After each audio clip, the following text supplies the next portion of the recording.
Welcome back, everybody. It is Wins Above Fantasy, episode 215, Thursday, May 28th. Thank you for joining. As always, I'm Van Burnett, joined by Steve Gesuele, and we've got a fun show topic tonight, exercising a little patience to look at some stashes for the rest of the season. Nice mix of prospects. We don't always cover prospects in depth, so a show like this is always good exercise to check out what the farm systems are doing and who is surging hot. And you kind of wish cast and dream of securing a title, climbing up in the standings. And I don't know about you, Steve, but I am guilty of being slightly trigger happy when it comes to prospects. We'll get into some of that. And then the other side of the equation for stashes is around some guys who are just being slept on from injury and coming back. So the type of guys that can make a major impact in the middle of the season that you can't typically find on the waiver wire. And then you look at the roster rate next to those guys and you're like, he's really only 40% rostered. So excited to get into it, man. How's it going over there? It's good. It's good. Yeah, this is a fun topic, something that we don't normally do. I think in the past we've had a Trevor few people Huth. on to discuss Yeah. it, but we got some resources, some cool stuff to look at. And I think that there is um a lot of different areas out there now that have, stash list, pitcher list does a great stash list article. It's like a weekly one that is definitely worth Absolutely. following. And these guys, like they're called Theo up. Tollefson. Yeah, Yep. yeah. Shout out to It's Theo. That's a yeah, great work over yeah. there. Um, I think John Villa Viencio, I think I hope I said that right. Does the stash list too, and like these it's fantasy focused, so it's not just like a top 100 list, which those are important too, but we care about these guys for fantasy, and more importantly we care about them for redraft league, which I think is a main focus of this show, just to see guys that are going to come up relatively soon. And I also think that just the landscape, especially on the pitching end, I say that we have some more hitter focused guys, but double A for pitchers is the new triple A, right? Like if a guy is in double A, they could be called up at any moment. We saw that with Gage Jump, who is making his MLB debut tonight as we record this on Tuesday. He went from double A to the majors. There's a few others that recently got called up that go from double A. But I mean, that's also not uncommon for hitters, right? Like Michael Harris a few years ago skipped that level. Kevin McGonigal essentially skipped AAA, right? I think he may have even had a handful of games there last year, if any. I could be wrong on that, but Connor Griffin had a cup of coffee. I know Griffin is different in the fact that he's an all-world prospect and you know um, top end of list. We may not be talking about guys with that high ceiling, but the point is that these guys make jumps sooner. Teams are aggressive. They understand that you want to get the most valuable years at the major league level, and sometimes, and more recently, in more recent times, a lot of those more productive years are the first few years when guys are called up. It's a different landscape than guys who happen to be 23, 24 to get called up. So we're looking at some younger guys, but I think guys that I would not be surprised if like half of these guys debut this year. Maybe that's a little bit high, and Yeah. we're shooting over our skis here and diving into prospect world. But a lot of these guys are ready, which is why they're going to be on this show and on this list. Yeah, and I think it's safe to say, right, Steve, given the caliber of the guys that we're talking about, and for some of them, it's kind of pairing their original, I guess, prospect grades with what they've done so far this season. I mean, I know it's still somewhat early on, but some of these guys are like, oh, they looked like a hit tool guy, and now they're showing power, things like that. If you see any of these names getting called up, it's an instant ad, right? Like these would all be must add guys. I These know are I guys. did the same thing with Gage Jump when he got the call. It was just like, screw it. I'm making room. Gotta add and figure it out later.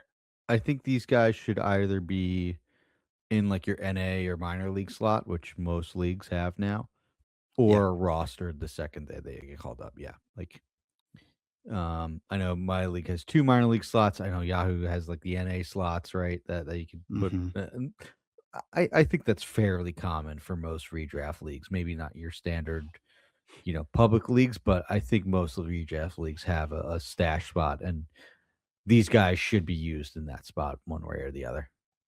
Yeah. Yeah. Well, without further ado, let's jump in. And these are in no particular order, but I know Luis Lara, who is the first one we're going to talk about, outfielder for in the Brewers organization, just 21 years old, to your point, Steve. But he was on in the one slot for Theo's article on Pitcher List, and man, it was music to my ears to hear it and read the write up because as you know, Steve, my home league is one that values play discipline and hit tools, things of that nature. And Laura is just, I don't even know, assuming that what he's doing is who he would be in the majors or at least something close. Uh, we're talking about a crazy combination of plate discipline with speed. This is a guy who, uh, throughout the minors, has ran a lot. In 2024, had 45 steals. Last year, he had 44 steals, and last year he hit 312 as well. Or I'm sorry, 257. This year, he's taken a big step forward, hitting 333 so far and 49 games at AAA with 18 steals already. And that's with a 16% walk rate and just a 13% strikeout rate. So Laura just seems like, again, kind of that a little bit of that bygone era of like an extreme hit tool speed guy from like the Juan Pierre days. Like I get really excited when I think of an outfielder that's as good on the base paths as they are with the plate skills. And yeah, this dude's lightning. The question is, with his age, with the Brewers being kind of committed to Sal Frelick in a weird way for him struggling as much as he has. They also have had some other strugglers on the roster with Garrett Mitchell, Blake Perkins. Like it is getting noisy in Brewers Nation for Luis Lara to get the call up. But I think some of that might be kind of wish casting and hope from the fans. But man, if he did, there's probably I would probably make some irresponsible snap decisions to get him on my roster. Yeah, man. Something that sticks out, like, you mentioned like the bygone era of like, Juan Pierre, those sort of things. Like, I think there's a new type of prospect, and this is sort of the mold, that's contact oriented. And I think it's a result of like all the bat speed training and training for power, that's become prevalent in modern baseball, Mhm. that these guys are becoming more prevalent as far as these guys meaning like hit tool, speedy guys that may not seem to have a lot of power, but are trained for power. Like Stephen Kwan is kind of like the first one that came up of a recent in this recent mold, right? Like, he had Right. this extreme contact, then, pop 12, 15 homers. I know it's not the greatest year for him, but I think it still stands, right? You're seeing Kevin McGonigal. Like I think it's a copycat league. It's a cliche, but it is. Um, you see the Guardians have success with that. All of a sudden, Kevin McGonigal's coming through the pipelines of the guy that strikes out 10% of the time, walks 30% of the time, and we talked about how we see more pop that should be coming, and the hard hit rate that's impressive for that type of hitter. It's sort of like a supercharged Luis Arias mold that these teams are Right. starting to develop. And you're going to see more and more of these prospects, and Luis Lara is one of them. And the Brewers are an organization that I absolutely trust to develop a talent like this. Yeah. Um, and I fr with I that, buried the sorry, lead. go I ahead. buried the lead too, Yeah, Steve, that in the 49 games this season, Laura has 7 yeah, homers, which yeah, is 1 less than his last 3 years combined. So, like, that's exactly to your point that it's like if you build on a foundation that's hard to teach, maybe the bat speed and, we've seen guys also take a step forward from pop just from faster major league pitching. You know what I mean? Like, yeah, the yeah. Harrison And just Baders better of the world coaching weren't at the exactly. Yeah. at the major league organization. Yeah, I mean, he's slugging 509. Yes, a lot of that is batting average driven. He's hitting 343. So it's a 166 ISO. So, it's not extreme power, but I mean, he's 40th percentile in barrel rate, has a 48th percentile, 90th percentile exit velocity. You know, decent, decent quality contact metrics, right? A 43% hard hit rate's pretty good. And I'm getting all these stats. I did want to segue into this into prospectsavant.com. It is a great website. Duke Hill put it together. It's free. It has all the savant sliders that you want to see, a quick leaderboard, and just percentile rankings, and then just back of the baseball stats and nerdy back of the baseball stats, and as far as like K percentage, walk percentage, slug, and OPS, all that stuff, all that good stuff. It's super easy to see. That's where I'm going to be getting a lot of this data from because I know it's out there, and a lot of these minor league ballparks now have Statcast capabilities, but it's not all consolidated. This place consolidates it, and this place being Prospect Savant. So just want to do give a big shout out there, and just mention that's where I'll be pulling a lot of this data from, and it looks good. Like this looks like a Kevin McGonigal. There is a bit of lack of swinging that maybe I think is buoying this buoying this profile a little bit.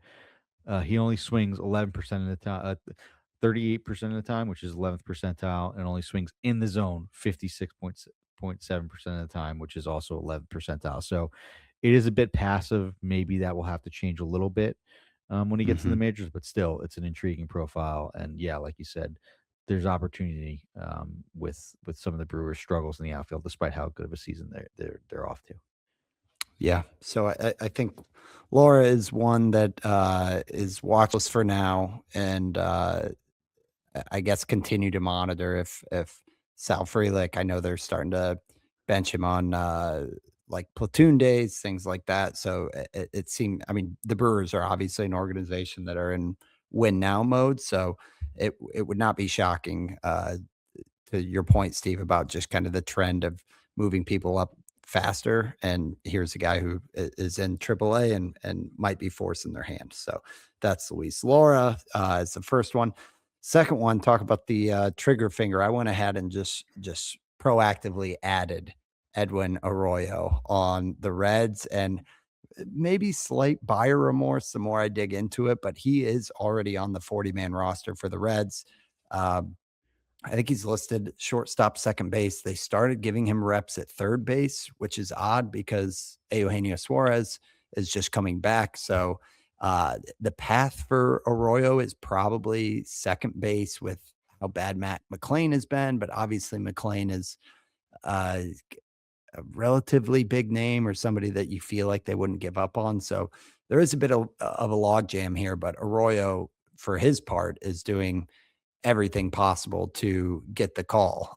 We're seeing in 48 games from Arroyo, he's hitting 344, 10 homers, 8 steals.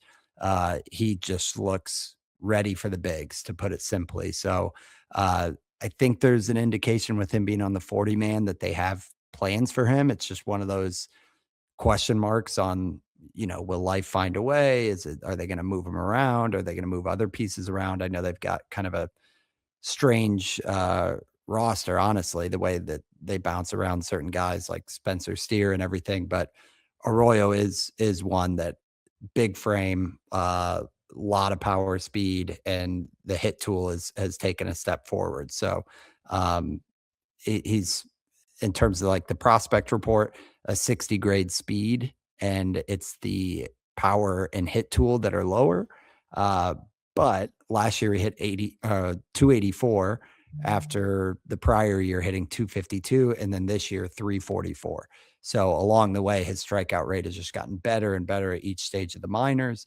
And yeah, the power speed is type of stuff that you get excited about. So any thoughts on Edwin Arroyo, Steve? He, of all the names we've talked about, is probably at the highest roster rate right now, likely related to the fact that he's on the 40 man, and some of the Matt McLean struggles has everybody like talking and rumor mill, but nothing of action or nothing of note so far from the club. Yeah, really interesting power speed combo. Um, and the Reds do have an interesting roster, right? Like JJ Bleday's come up and just turned into like Barry Bonds. Um, Sal Stewart's been great, and he's sort of uh to what you're saying, he's made, starts all over the diamond this season. I think he's played second, third, first, DH. I don't know if he's been in the outfield. I don't know if Yeah, he's had any that's outfield steer at all. steer as well. Left field, right Yes, field, yes, first, second, yes. third. Yep. Yep. So these guys are playing all over the place. And that just speaks to the talent that they have, at least offensively. Like Nathaniel Lowe's been good for them, which is kind of like just another body that they have to get in there. Um, the biggest hole, quote unquote hole, is probably in center field, which I don't think that there's no clear path there, right? It's Blake Dunn or TJ Friedel that they play in the outfield. So I think Dane Myers too, and I don't know if he could play. Like I don't know if anyone screams, "Okay, move this guy to center," and then someone else Right. to a corner, and then the answer I think will be Matt McLean, and he's still just 28 years old, 27 years old. Like has shown some flashes, had that hot spring, like, and Hitting that's not a guy. 198 though. Yeah, but that's not a guy that they're just gonna like bench and just completely. Although they have limited his starts, but I don't think they'll just completely tank his value. Is my point. I think there Mhm. needs to be like an injury or a trade. That said, those could pretty easily happen, and it's not like the Reds are like running away with the division or anything like that. So they're in it. They're in the thick of a wild card. That division's super tight, but I don't see like oh hey, they could just sell early or something like that. Is my point there with Arroyo getting an opportunity, but it's interesting. It's a power speed combo that should excite everybody. The expected stats all back it up. You know, a 69th percentile barrel rate, 42% hard hit, isn't striking out that much. That's super, super intriguing. And that's only 16% of the time. Like, cause that's where you get really interesting fantasy profiles, right? The power, speed, and guys that don't strike out that could hit for average. And he's not whiffing, pulling the ball in the air, making a good amount of contact. Very, very interesting profile. And yeah, I would be stashing it. I would not have buyer's remorse with that. Um, the opportunity will Yeah, come sooner rather than later. it does seem like it, but it's just of all of them seems like the most because we didn't even mention like Noelvi Marte has been Yeah, hitting yeah. well, so it's like it is a little The crazy Rays that the there's Reds so have a much lot of buzz. the Reds have ton of good hitters for, like, being, like, a middling team, right? Like, Totally, totally. yeah, But this even isn't us last year. just speculating. Like there are a lot of, prospect accounts out there that are smart and pretty calculated and have a long track record of this. And they're also the ones saying, like, I would expect Arroyo in a matter of weeks, if not days. Like that's kind of what Mhm. led me to pounce. But then when you look at it, you're just like, what could happen? Like, unless they give up on McLean, it would take something drastic, like Yeah. moving Ellie to the outfield or like something nuts. So, Yeah, they're not gonna do yeah. that. Oh, yeah, no way. I So mean, I, I don't know, has Arroyo played where's he's played third, second, third, second and short. second, third, and short. Yeah, so it's not like, I would be it would be interesting if he played, like, last 5 games at first or something like that. Right. Um, I mean, I guess that's a path is Sal Stewart plays first. Nathaniel Lowe is just a kind yeah, of, the problem is he's hitting, right? I Nathaniel know. Lowe's Right. hitting. He's got So, a yeah, he's got a 272 270, average. he's a 908 OPS, like, and I think another thing that's underrated when evaluating these guys and when we're doing this exercise of, like, squeezing in and find trying to find a way for these guys to call up, 'cause it Right. seems so Right. easy, Twitter, "Call him up. Why aren't you calling him up? He's raking. Why didn't you call him up?" It's like, Yeah.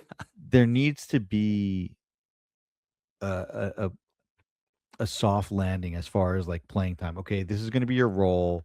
Like, because the worst possible thing, and I'm not saying it's going to cause every prospect to fail that does this, but it's like the Bryce Eldridge thing. It's like, okay, yeah, we're going to play him versus righties or Right. lefties, and then he's going to pinch hit in big opportunities late in the game. It's like, at least for fantasy purposes, like that's You're not not set what. up for Yeah, you're success. not set Yeah. up for success, and even in real life too, right? Like the last thing you want to do, and baseball players are players of habit, but people creatures of habit, like okay, I'm gonna be on this night, off that night. I go for 4 and I have to wait 3 days to get in the lineup. It's like, you don't get into the groove. You don't get into the Sal Stewart groove that he had last year, right? It's Right. really hard not to, which is why I think teams wait till they are out of it and have a well defined role for a player to slide into, or if there's an injury that presents itself, and the player can slide in and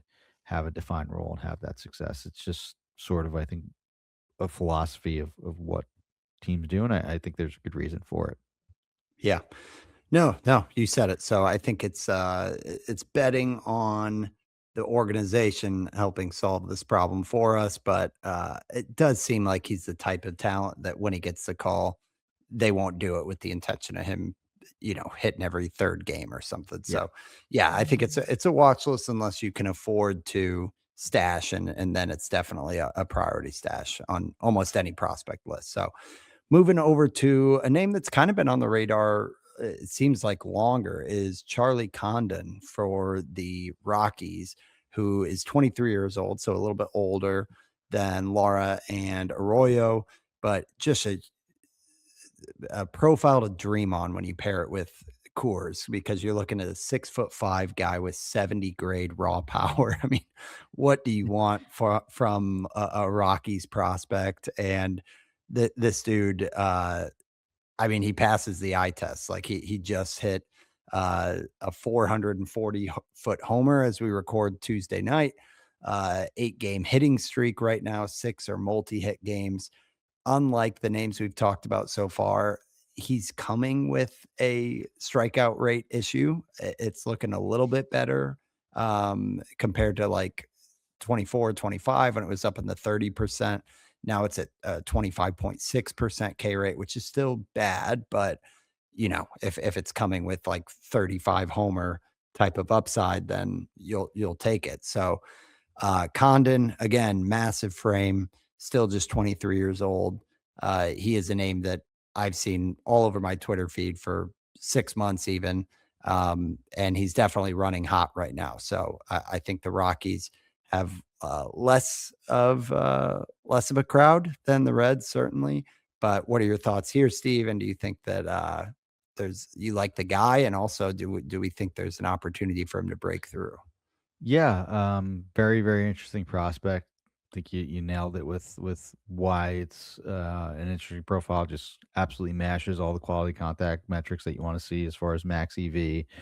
Doesn't chase, which is nice. Like a lot of times when these guys strike out a lot, um, you could sort of take solace in the fact that there'll be a lot of walks and you can keep the K rate like manageable at like at a high 20s%, which is close to what it is. It's 26% in the majors, but it's a 14% walk rate. Like that tells me the guy has an understanding of the zone as like and is just sort of swinging for the fences and whiffing Yeah. because of that, which I could deal with a lot more than a guy that just like like a Javi Baez even in his prime that's just swinging at everything and missing like Yeah, like a uh Schwarber profile yeah, feels better knowing that exactly, there are exactly. walks That's there, they can get some runs. yeah, that's obviously, the gold standard of outcomes for this Right. model of player, but, and the Rockies with their new front office are doing some interesting things. So, like, where you could kind of,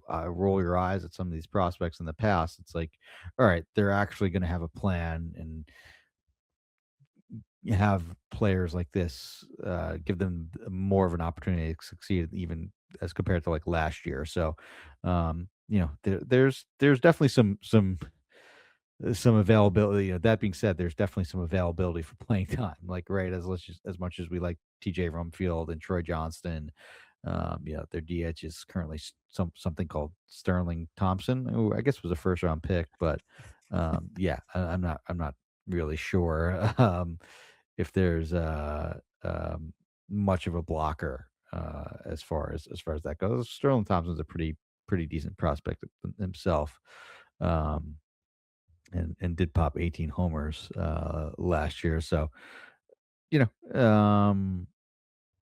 interesting prospect, and you don't have to do much for me to be interested in you when you play half your home games in Colorado. We know that Yeah. much. So interesting, good call on Charlie Condon, and definitely think he's worth a stash. Like if he gets called up in August, there could be like a 5 homer sort of 15 game debut for him if it's in the middle of a homestand in warm Denver at that point, right?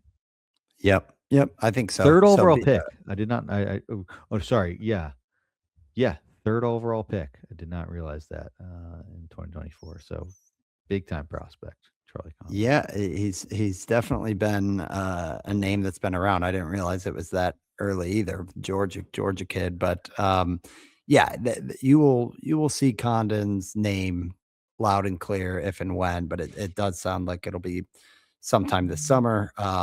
So we'll see. But he's another one that it's especially with the Coors factor. It's like add now, find out later when he gets the Mhm. call. For now, I think just a really good watch list one. We have another potential Rocky that we're going to get to in a minute, but we're going to take our first ad break and we'll be right back after this. Okay, so another outfielder for Colorado, Cole Carrig with 2 R's, 2 G's. It's Carrigg. Cole Carrig, 24-year-old. Again, these are a little bit older, seem like they're kind of ready to make the jump when the Rockies are. Carrig, different profile because unlike Condon, he's coming with 60 grade speed and a much better hit tool or established hit tool. Had a 20-game hit streak going on earlier this month. And he is one that is starting to unlock power as well. So he had his 5th homer this past Saturday and sweet lefty swing as well. He's the type that when you look at like a 45, 50 raw power, game power, you're imagining that at Coors, and it starts to really become an exciting profile. So far this season, he's hitting 358 with a 424 OBP, and again 5 homers, but 26 steals. So dare I say, like a Charlie Blackman thought, just with some medium power and some top notch speed in the outfield in Colorado. Pretty interested in terms of plate discipline because that's what we've talked about with the other guys. He is not at the Luis Lara level, but he is better than Condon. So projections have him in like low 20% strikeout rate when he gets to the bigs. But another one, Steve, that similar outlook with Coors, but super exciting. Just given the total package, right? Yeah, this is an interesting one that was not on my radar until he was on this rundown. This looks pretty good, right? Like the strikeout rate is 14%. You love that. The speed, 99th percentile as far as like speed score goes to the mind and compared to his peers in AAA. And then, enough power in the fact that he's got 110-mile-an-hour max EV, 104-mile-an-hour 90th percentile exit velocity. The barrel rate's a little bit low, but he does hit the ball hard 40% of the time. That's good for someone with that type of speed and someone that's pulling the ball in the air 19% of the time, which is good enough as well. Uh, Really, really interesting. I think at least short term, I would prefer him over Charlie Condon. It looks Yeah. really interesting. Yeah, switch hitter too. Uh, Manager on March 20th, like at the end of spring training, manager Warren Schaefer quoted saying, "I don't think it's going to take long at all in regards to Cole Carrig getting sent down." Said everybody in that locker room loves Cole Carrig. So, yeah, he had a really hot spring as well. Kind of tried to force the issue, hit 370. Yeah, man. I mean, this is a good one. I think next to Charlie Condon, I'd prefer Carrick. Just talking through this, would Yeah. you agree with that? Yeah. Yeah. I would. Okay. All right. So sliding over to another outfielder in the White Sox organization, Braden Montgomery, who is another interesting power speed combo. What we've seen from him is a 284 batting average, so not quite the hit tool, but 8 home runs, 3 steals so far. He does have a strikeout rate issue that's much higher than Carrick. It's kind of up in the Charlie Condon range, but the White Sox are another organization that have been pretty active, calling up like Antonacci this season. And yeah, Montgomery, 6'2", 60 grade raw power, 50 grade speed. It just comes with that strikeout rate. So unique to most of the names we've talked about tonight, just in that he feels like he's kind of the high power, high speed, 30% K rate, that type of range. But another interesting one here. Not sure. Let me just bop on over to the White Sox roster here and see what the outfield picture is looking like right now. Yeah, I mean, it's kind of a motley crew, which is what you'd expect, other than Antonacci, that's I mean, established Kelenic just hitting got leadoff. DFA'd, right? Yeah. That's right. That was a big mention just on Twitter about Montgomery, that with Kelenic struggling, looks like they got like Tristan Peters and Raikou Nishida, if I'm saying that right, but a lot of They just called platoon them up. stuff. Yeah. Yeah. Okay, so yeah, I mean, it's another name to be aware of, but one that's on top 5, top 10 prospects Honestly, to I stash think out of list, all the names that we just mentioned, I think he may have the highest upside. Um, just from I the also the say, prospect pedigree. yeah, just from prospect pedigree and raw powers and raw tools. I think he was, amazing. I think he went to Florida State in college. Was the centerpiece of the Chris. Sorry, the Crochet? second time the White Sox traded the Red Sox a really good lefty starting pitcher and Crochet trade. Just absolutely crushes the ball. All of the quality contact metrics like off the charts. That said, I also think that there is currently the biggest hole in the game in his game. The fact that he's striking out 30% of the time, walking only 9% of the time, has a ton of swing and miss, isn't pulling the ball in the air just yet. It's only 4.3% of the time. He does have the raw power to do it, but maybe that's something that they want him to work on a little bit more. And just the overall numbers aren't great, right? It's a 80 WRC plus, a 721 OPS. Like, um, seems like he's not quite ready just yet as far as the actual results. But process and and progress and prospect wise, like Mhm. I think he's really, really interesting. I know he's um, you know, just outside like a lot of top 100 lists or just falling off of them or maybe the shine's worn off just a little bit with him, but I still think there is a really interesting prospect here and some definite upside in Braden Montgomery. Yeah, it kinda seems, I guess I'm trying to remember if Jordan Walker had the strikeout rate, but just like a big body outfielder that has the power and speed, like, trying to think of a comp, but the strikeout rate, I mean, even like Adele, but, like, anytime you see somebody who's, like, around 6'3", 220, 60 power, 50 speed, it's like, that's just an athlete. Yeah, Walker in the minors, I mean, he had some he was a strikeout little bit rate. lower. Yeah, a Yeah, little never bit. never quite in the 30 Yeah. range, but there were a couple seasons where it was Yeah, I like think that's a good comp 27. though. I think that's a Yeah, good comp. yeah, not bad. So, that's Braden Montgomery, another interesting one there. This next one, Steve, and we could kinda do a combo because it's looking at the Twins. Kalen Cullpepper homered tonight, and he's been, I guess you could say, like a more popular name or a bigger prospect, if we wanna call it that, and there's rumblings of Kalen Cullpepper, so we could do a spinoff segment for him as well. But a name that I was not familiar with that of all the ones we've talked about, I might be close to the most excited about is Henry Mendez. It's Henry with a D if we're looking him up, and Mendez. This guy is just similar to the mold you talked about earlier. That like unbelievable hit tool. I saw a tweet that was last year across all the minors, a list of guys who had more walks than strikeouts, 10 plus homers, and a 300 plus batting average. There was one name on the list, Kevin McGonigal, and Mendez would have been on the list, but he hit 299, not 300. So that was kind of the how he came into this season was like this excellent hit tool guy. And then at two different levels this season across double A and triple A, where he's played about 20 games each, he is hitting 313 and the power has taken a step forward where he has 7 homers so far this season, which is a high mark. When it comes to the plate discipline, again, a guy that 13% walk rate, just a 17% strikeout rate this season.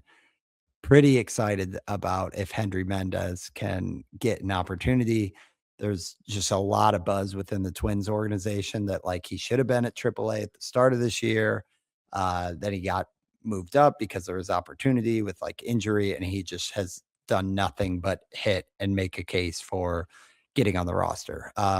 So he came over from the Phillies for Bader, and it sounds like there's a lot of regret from Philadelphia as well for that, from the Phillies fans. So, yeah, this is one that, again, just, I mean, I got to look up where he was drafted, but it's just a name I haven't seen yet. And the more I dug in, I was like, oh, I am pretty interested in Henry Mendez because that hit tool base with evolving pop and great plate skills. But thoughts on him, or like I said, we could talk about Kalen Cullpepper because it could be his name that gets tweeted out in a week or so. The Twins definitely have an experimental lineup. We'll put it that way. Yeah, this is super, super interesting. He was signed as an international free agent for 800K back in 2021 by Milwaukee, so traded twice, which is pretty interesting.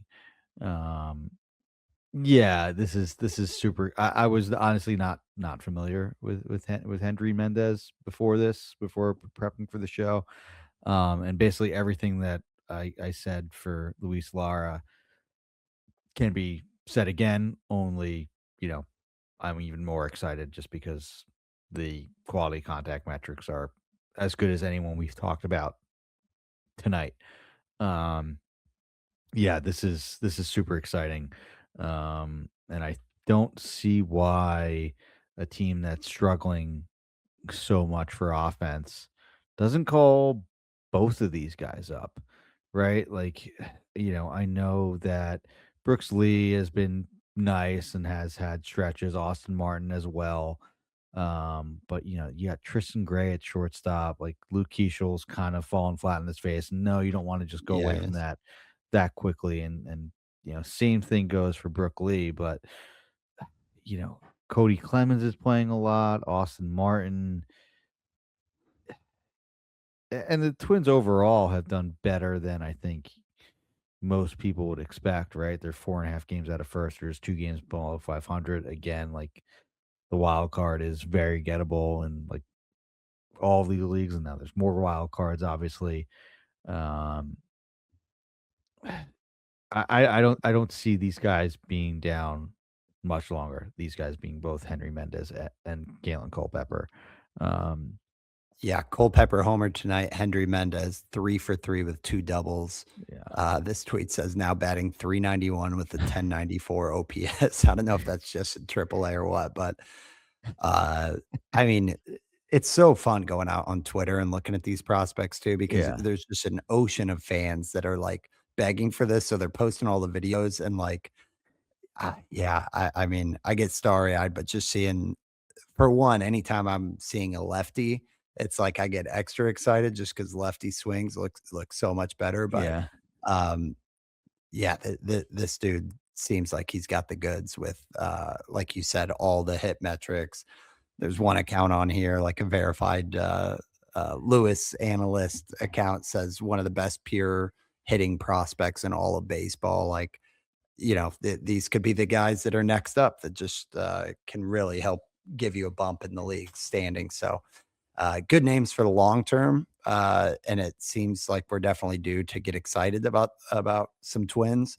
So Henry Mendez, Kalen Cullpepper, both good options.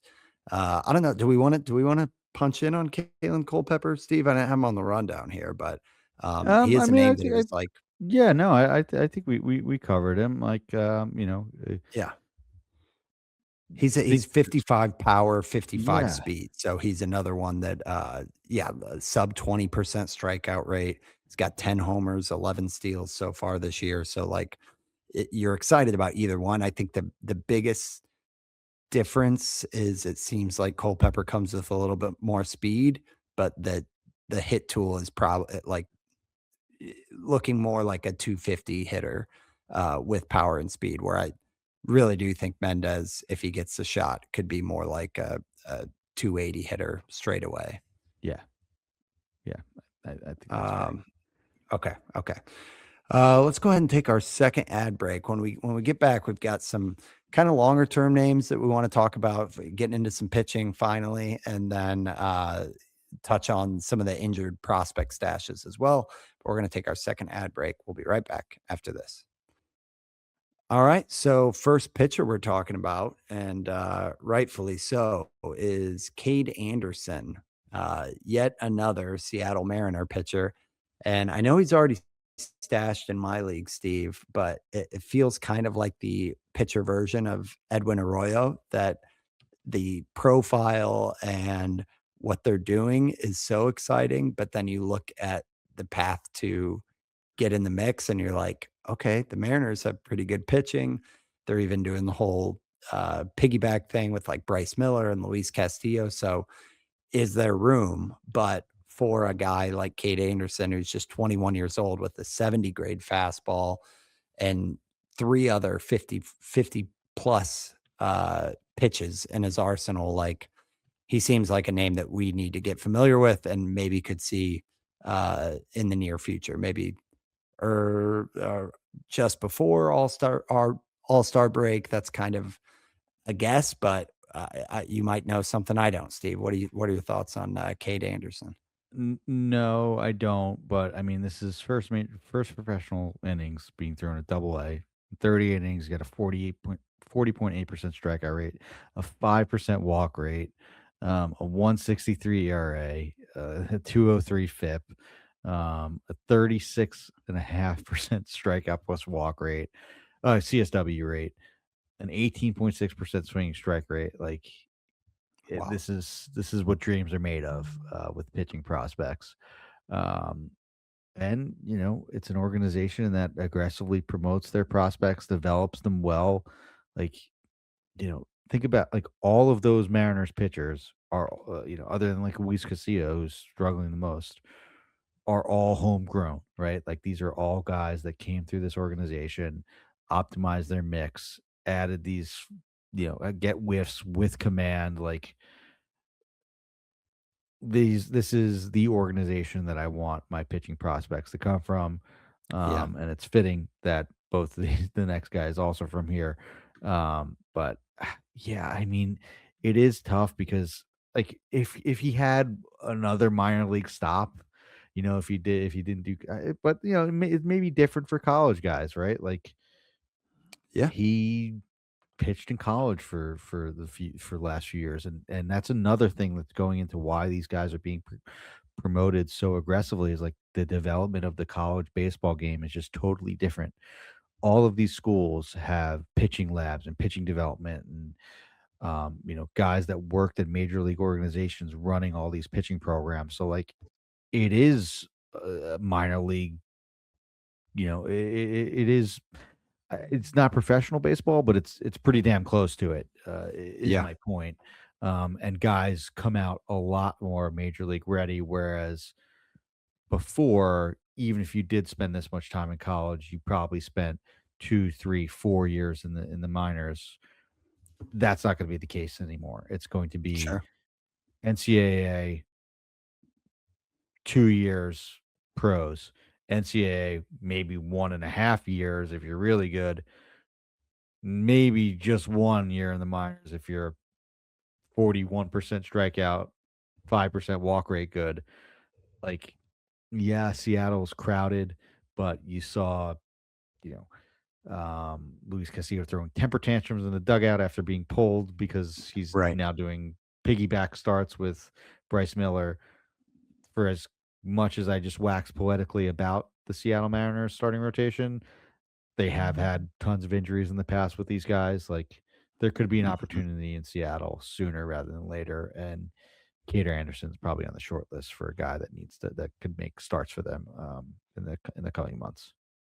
Yeah, it seems like an extremely obvious trade scenario to offload a little bit of pitching for a much needed bat. What do I know? But like that seems Yeah, like, yeah, and especially with a disgruntled yeah, Castillo and aging Castillo, like all of that.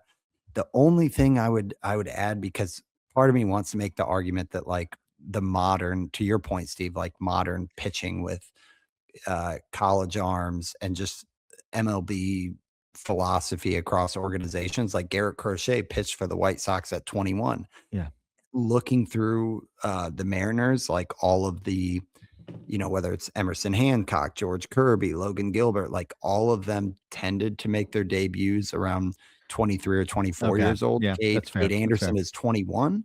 Mhm. So that's the only thing. But it certainly, if you're following the mentality of like where there's smoke, there's fire. Like everyone is talking about Kate Anderson, and you got to think some of these organizations don't want to just waste bullets. If a pitcher seems ready, like you're just delaying. You're letting some of those innings go toward Yeah, stats teams don't that wanna don't waste count bullets in the before they minor have. leagues, yeah, Exactly, and before they have, honestly, an eventual surgery seems like inevitable for some of these, like, I mean, best like, hard throwing pitchers. Brian Wu was like, a reliever who threw to a 7 ERA in some, you know, random school, right? And then was developed into this. Like, Kate Anderson is much more polished. That's Logan true. Gilbert and George Kirby were good prospects. I don't know if they were as hyped and No. as polished as Kate Anderson is. So maybe that could, uh, you know, pretend to Yeah, he's some a 3rd earlier overall call up. pick. Yeah, yeah, Yeah, third yeah, overall pick. So, yeah. yeah, I think that it is a different air that Cade Anderson's in, even as good as some of those other guys were. So, yeah, super exciting there. I think when that call comes, you drop your SP5 for him if you Yeah, need to. yeah, Okay, so next on the list, Steve, you kind of teased it out, is Ryan Sloan. Obviously, all the same comments would apply about just like a path. But if you're looking at the pitcher himself, he was second rounder the year before. Cade Anderson was drafted 2024. Um, and Sloan is interesting in his own right. He's got three really solid pitches with fastball, slider, splitter. And so far this season, 8 starts. He's got uh, the strikeouts have looked good so far with over 10 and a half strikeouts per nine. ERA not as good so far, but he's built up a little bit more than Cade Anderson, having thrown 82 innings last year. Thoughts on Ryan Sloan, another one that's, you know, big frame, 6'5", has a good fastball. Like you could see the Mariners doing a lot with this type of a profile, just 20 years old as well. I'm curious, if you had to ask the Mariners, like, who's ahead on their depth chart? Like, is it the guy that pitched in high A and low A last year and did well and looks good this year? Um, or the guy that just came in right to double A and has blown everyone out of the water? Um, I would think it would be Kate Anderson. Like, maybe I guess the lawyer answer would be like, Kate Anderson if there's like a long term opening, Ryan Sloan if there's, um, you know, Yeah. a It's like spot Mike start or Burrows. something. It's like when Mike Yeah. Burrows came up over Bubba Chandler. You Yeah, know what I mean? yeah, Like you never yeah. know when those little That scenarios are being going to happen. said, I think the stuff around Ryan Sloan is a lot better than what, what his, like, Burrows. ERA indicates, and even Oh yeah.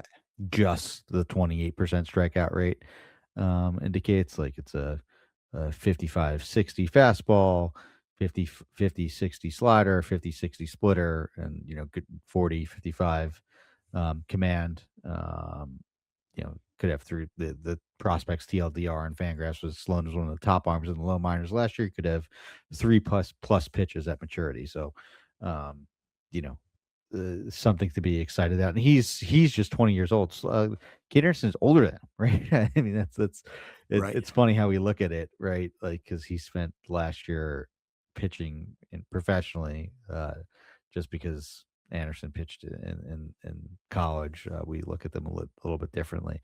Um, but yeah, super, super exciting. I would probably prefer Kate Anderson, but long term, I'm not so sure. I know there is a lot of hype about around Sloan. I think his fastball is, one of the best in the minors and something to really be excited about. Wow. Mariners' best pitching development and farm. I think so. Uh, I think Lance Number Brzdowski's one. done a few videos on that over the last few years. I don't know if he's done one yet for this year. I think like he does like a pitching development ranking per organization. I'm pretty sure last year was either the Mets or the Mariners. It's like, they're up there essentially. Yeah. Mhm. Personally, I think I would pick the Mariners, I think, right now. But um if not that, definitely like top 5 at least. Yeah, I'm just scanning one other article because this is what you do when guys are this exciting. But sporting news: Kate Anderson call up should be sooner rather than later. Is there anything of substance here? Uh, I mean, they're bringing up the disgruntled Luis Castillo Yeah, yeah. situation. Um, Even with that, it would probably be like, that's already a piggyback situation, but maybe it's a trade around just trying to get bats as well. So, okay, so that is Ryan Sloan, Cade Anderson. Steve, want you to talk through this final one, and another Oakland or Athletics pitching prospect, and we just saw them with Gage Jump, but Yn Lin, if I'm pronouncing that right, is another one that you've kind of called out here. And Lin, uh, in terms of what he's done this season, let's get it pulled up. Got 38 innings pitched. Yeah, 11 strikeouts per nine. Let's see, the walk rate is manageable. Yeah, 7%. So 31% K rate, 7.3% walk rate. And yeah, this is intriguing as well. I know the organization doesn't have our trust the same way, but another guy who's fastball, slider, curveball, looks like he definitely leans on three pitches, and another 20-year-old. So talk about Yn Lin. Yeah, this is an intriguing one. He's basically had a 30% strikeout rate or better at every single one of his stops. 87 innings last year between low A to double A, 33% strikeout rate, 6% walk rate, a 372 ERA, 106 whip, all that with a 16.1% swing strike rate. Like really, really good. Has 4 pitches that grade out to be plus in the future, and good command, or at least improving command, right? There was some concern with the walk rates last year, and that's improved, this year to just 7.3%. So again, like, Gage Jump just made this jump, no pun intended, from double A. Mhm. Like next up, I would imagine is Lynn. Like, and the A's are going for it, right? Like, and there's no reason why they shouldn't be. That of out of all the divisions, that division is the biggest disaster. They're in first place at 27-27, right? The Mariners just seem to be false starting. The Rangers are a disaster. They're just getting no hit. on Monday, like the Angels are essentially being run like a minor league organization. Um, so that division is wide open, and like I don't see, like I would imagine Lynn gets, like I could see him getting 10 starts this year. Like, uh, you know, um, Aaron Savali just went on the IL. They have Jeffrey Springs, Jacob Lopez, JT Ginn's been good, and Severino's been all right. Um, but there's opportunity there. And I could see Lynn making starts sooner rather than later for the A's. Okay. Yeah. Yeah. And he's on a handful of top 10 pitching prospects lists throughout Twitter and everything as well. So yeah, this one is new to my radar, but definitely has my attention with the strikeout minus walk rate. I mean, impressive. Lefty looks like he's works like a pretty crafty repertoire, 4 pitches it seems like. So yeah, I think this is a really good one to just track and see if his name pops up as a call up. It definitely seems like a guy, like you said, Steve, 10 starts, something like that to really help you in all-star break, post all-star break. So shifting. So those are our pitchers: Kade Anderson, Ryan Sloan, Wei-In Liin, and jump into a whole different category with the IL stashes. The first one that just blows my mind, Steve, is that Jared Jones is only rostered in like 39% of Yahoo leagues. Obviously, we've seen Jared Jones with the upside of an SP2. A lot of people were kind of anointing him as a potential ace. And so far, with him coming back 18 and 2/3 innings in the minors, 24 strikeouts to just 6 walks, a 2.89 ERA.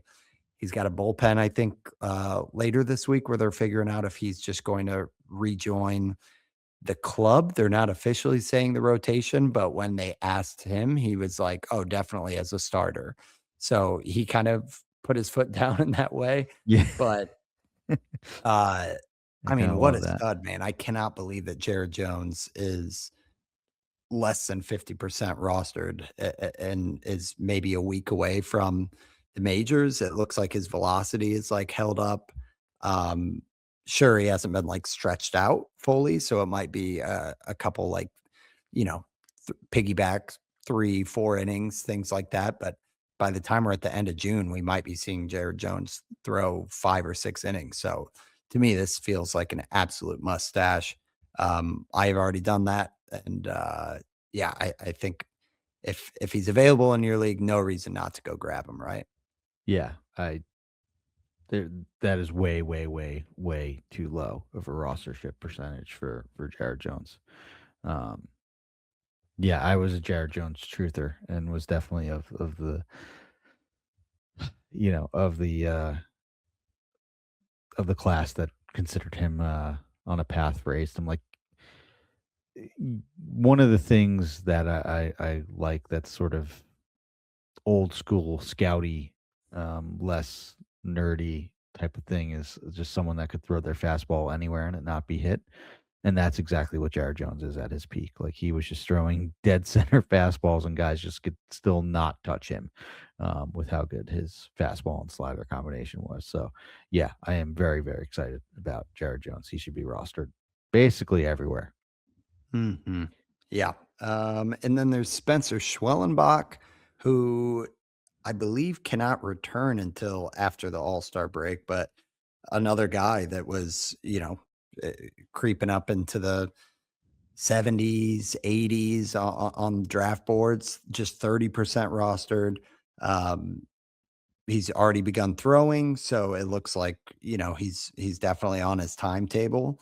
Um, between those two, Steve, I mean, I guess Jones is further along, but do you feel like they're in a similar category of relevance once they're healthy and back on the mound? I think I prefer Jones, but yes, um, Mhm. that they're in a similar category. I think both should be rostered, just tougher which one. Like it's super easy to roster these IL guys when the return is imminent. But you know, um, you may need those IL spots right as they come up. Like these guys are luxuries. I would still consider Schwellenbach a luxury, whereas Jared Jones, like, okay, even if you don't have an IL spot, like he needs to be somewhere on your roster. Yeah, yeah, I think that's a good way to put it. But if the throwing program is going well for Schwellenbach, you see things about velocity readings feeling good. At this point, uh, after All-Star break is really like 6 matchups away, so it's not too far off again if you can afford it and you have the IL slot available. Next one is Hunter Green, who I think is equally in that conversation, if not probably above, just because he's demonstrated being an ace for a longer period than either Jones or Schwellenbach. And Hunter Green, 62% rostered, so still available there. Um, Latest update, he completed a bullpen today, again, as we record on Tuesday. So he, along with Schwellenbach, seems likely to be around that like mid-July All-Star break timetable. So not sure if there's a ton of analysis on whether or not how you want to break down these guys when it's this early. We don't have a ton of data or news reports about how they're feeling, where their velocity's sitting, all that stuff. But for now, the point is you're not finding any Jared Jones, Spencer Schwellenbach, or Hunter Green on the waiver wire, right? When there's JT Gins or looking at Zebby Matthews, I mean, these guys are another level. So I think if you can afford to, you're wanting to grab as much of this list as you can, even as a priority over the names we talked about at the top of the show. Steve, talk to me about Didier Fuentes. He is one that was maybe the number one pitching prospect to stash earlier in the season. Then he came up. I think maybe he had one start where got knocked around a little bit. Then they switched to a long relief.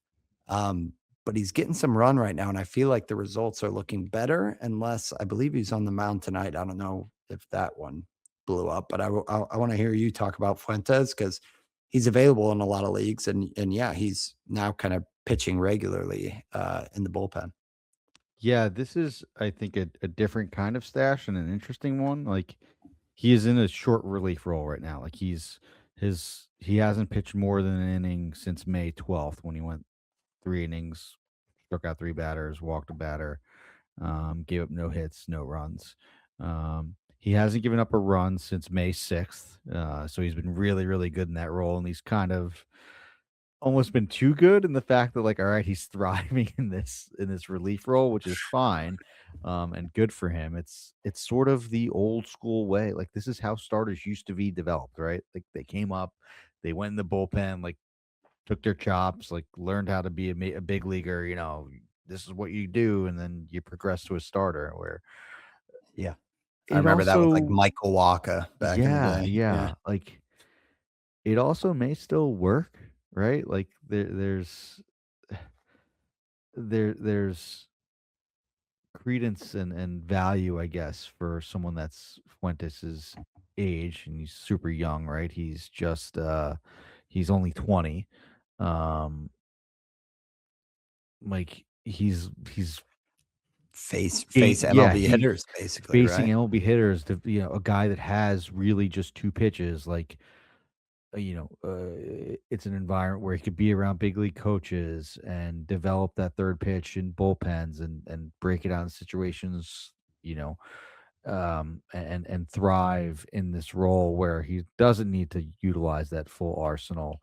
Um, but like, you know, you saw Mizorowski sort of. I'm not trying to make that comp, but he went to the bullpen last year, and yeah, sure, it was more of a relief role, but there's.